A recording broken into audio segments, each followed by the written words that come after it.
es igual a 1.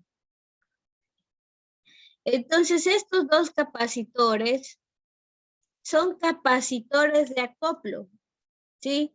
¿Por qué? Porque entrada de audio que usted tiene por aquí es de corriente alterna, ¿verdad? Esta señal de audio que usted tiene por aquí es de corriente alterna, pero todo el dispositivo por acá está trabajando en DC, todo este dispositivo está trabajando en DC, ¿sí? Y si por algún motivo se llegase a traspasar este voltaje en DC hacia acá, hacia la izquierda, ¿sí? Esta polarización, esos digamos que 12 voltios de corriente continua, se llegasen a querer colar por acá, por el voltaje de entrada, podrían deteriorar lo que tengamos por aquí a la entrada, ¿sí? Bueno, en este caso es un conector, pero podría deteriorar lo que tengamos por acá. ¿Por qué? Porque lo que hemos conectado por este lado izquierdo serán dispositivos que funcionen en AC, ¿sí? Lo mismo pasa por acá, es decir, él mira algo en DC, este capacitor mira algo en DC, se abre. Pero si por el contrario observa algo por acá en AC, ¿verdad? Observa algo en AC, el capacitor se comporta como un cortocircuito, ¿sí? Entonces ese es el funcionamiento de estos capacitores de acoplo. Por acá también lo mismo, este capacitor ve algo en DC, ¿sí? Alguna corriente que quiere ingresar por aquí en DC, simplemente se va a abrir el capacitor. Pero si el capacitor ve algo en AC, ahora sí dice, sí, ahora sí puede ingresar, ¿no? Entonces él se va a comportar como un interruptor cerrado, como un cortocircuito. Por eso se conocen como capacitores de acoplo.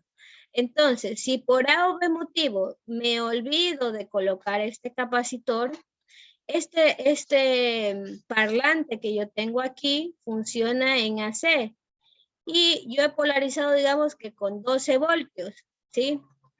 Y en AC con un valor bastante pequeño, ¿no? Digámoslo así. Y sin querer me olvidé de este capacitor y tal vez aquí vemos que justo está el voltaje de colector. El voltaje de colector serían aquí 12 voltios, digamos que por aquí serían como unos 10 voltios más o menos que llegasen, ¿no? Entonces, si llegan estos 10 voltios al parlante que funciona en AC, se daña el parlante, ¿sí? Chao parlante. ¿Sí? ¿Por qué? Porque no están diseñados para trabajar en DC.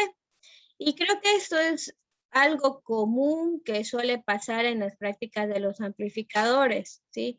Que a veces entre pruebas que estamos haciendo para conocer cómo funciona el parlante, lo polarizan con voltajes en DC. Y es un elemento tan sensible que suele deteriorarse, ¿sí? No sé si me entendieron esta parte de los capacitores, ¿no? Chicos, ¿me escuchan o no se me escuchó? Dije, Ya. y ambos capacitores, el CI y el CO, son capacitores de acoplo. Sí, los dos son capacitores de acoplo. ¿Por qué? Si ven DC, no dejan pasar, ¿sí? Es que el voltaje en DC solo es para polarizar el transistor. Pregunta, ¿Sí? ¿cómo decirle? Ya, dígame. No sé cómo decirle, no sé si será una pregunta descabellada. A ver, dígame. ¿Cómo los capacitores de acoplo saben diferenciar? ¿Ya? ¿Saben diferenciar cuál es la una corriente y cuál es la otra? Funcionamiento para identificar esas señales de Ya, corriente. ya, muy bien. Bueno, ahí ya se basa un poco en la parte interna de los capacitores, ¿no? Sabemos que los capacitores tienen, ¿verdad? Tienen dos placas, ¿verdad? Que permiten la acumulación de energía, ¿no? Y sabíamos que están a través o constituidos a través de un medio dieléctrico, ¿no? ¿Sí? A través de un medio dieléctrico, ¿no? Quiere decir que cuando ellos detectan el voltaje en DC, en el caso de lo que nosotros vamos a calcular, no va a permitir ese paso. Bueno, voy a revisarlo, voy a tratar de ser lo mejor explicativa posible, ¿no? El capacitor tiene placas, ¿verdad? Tiene placas y en la parte interna tiene un medio dieléctrico, ¿verdad? Y mediante la aplicación de voltaje permite la acumulación de voltaje, ¿no? En el capacitor. Muy bien. Pero los capacitores no tienen resistencia, ¿no? Nosotros sabíamos que las resistencias se miden en ohmios, que los capacitores se miden en faradios y que los inductores se miden en henrios, ¿verdad? Entonces, cuando nosotros trabajamos con resistencia, todo ok, podíamos determinar, todo funciona normal, pero cuando ya venían capacitores, no sabíamos cómo trabajarlos, ¿no?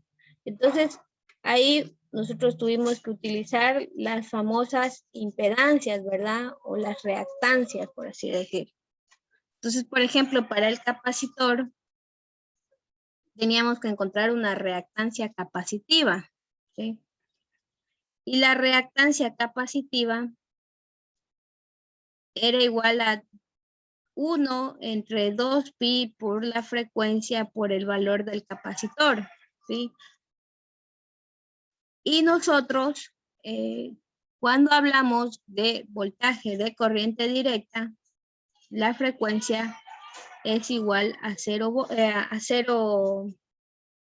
la frecuencia, ¿no?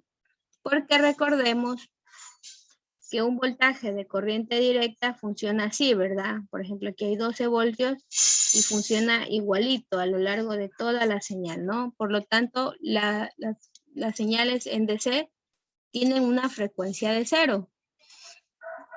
Por lo tanto, esa capacitancia capacitiva, diré, esta reactancia capacitiva va a ser de 0, ¿sí?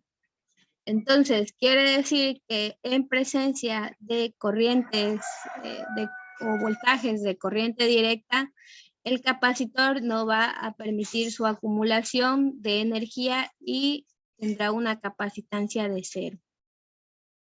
¿Sí? Va a tener una capacitancia de 0. Mientras que si tenemos una señal en corriente alterna, la capacitancia va a estar definida con la misma fórmula, pero la frecuencia ya no va a ser 0, va a ser diferente de 0. Por lo tanto, vamos a tener una reactancia capacitiva y en presencia de AC,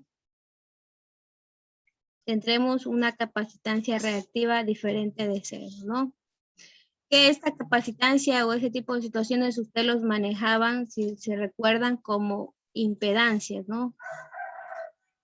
Como impedancias, y las representaban con la letra Z.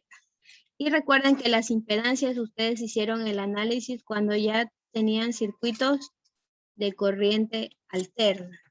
No sé si por ahí se entendió un poquito, Kevin. Sí, ya entendí que. Ya, muy bien. Sí, en electrotecnia, nos acordamos que al inicio en electrotecnia la vida era fácil, ¿verdad? Era así, resistencias, y hacíamos mallas, que hacíamos nodos, y de pronto pues el profesor se le ocurrió poner ya hacer un análisis ahora en corriente alterna, y en corriente alterna encontramos nuevos elementos como eran capacitores y como eran inductores, ¿verdad? Entonces aquí al profe ya nos fue complicando la vida, pero para no complicárnoslas tanto nos dio una solución, dijo que a todas no las íbamos a llamar capacitores o resistencias, sino que las íbamos a llamar impedancias y las íbamos a representar con la letra Z, ¿verdad? Pero recuerden que todo esto eran dispositivos que trabajaban en AC. ¿Sí?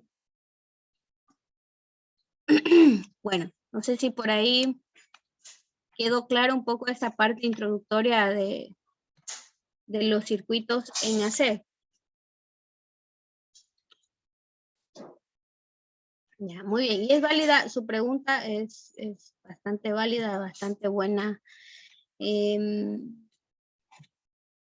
Kevin, ¿sí? ¿Alguna otra pregunta, chicos?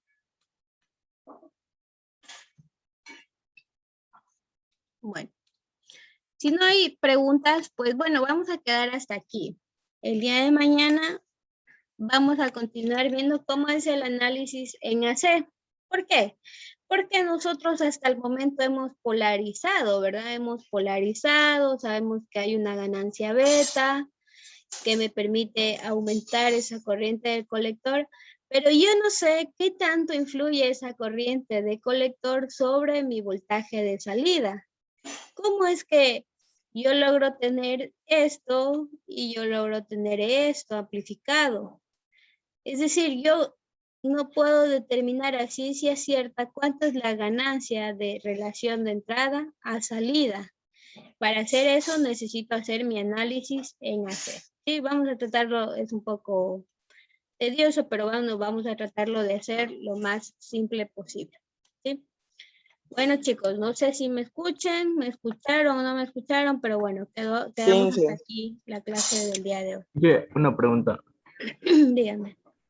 Con respecto a lo del taller del amplificador de sonido, ¿era grupal, correcto? ¿Y es igualmente de 3 integrantes o de menos? Pueden hacer de 2, pueden hacer únicamente una persona, no hay problema. Ya, porque tal vez si desean, a estas alturas se ha retirado una compañera, entonces pues por ahí puede que hayan quedado solas ciertas personas y no quieran trabajar solas, se les hace un poco difícil, entonces pueden reagruparse, ¿no? Están en todo el derecho de No, y sí, hacerlo. creo que lo que mi compañero quiere decir es que si vamos a ir si vamos a ir trabajando con el grupo del primer parcial, o sea, los 3 mismos, o Ah, ya. 2, como quedaron. Exacto, eso me refería. Ah, ya. El mismo modus operandi, ¿no? Como dicen los policías, el mismo modus operandi. Hay que hacer la simulación y en la simulación yo necesito que ustedes ingresen un voltaje tipo watt, ¿sí? Porque es lo único que permite Proteus. Y a la salida pongan un parlante en Proteus y que se escuche, ¿no? Que se escuche en Proteus. Y adicionalmente yo necesito en la simulación que se pueda visualizar ese voltaje de entrada de audio y ese voltaje de salida de audio para ver cómo quedó, ¿no? Si efectivamente se está amplificando. Eso en Eso, cuanto, eso, eso debería ser con el osciloscopio, ¿verdad? Para la entrada y correcto. la salida.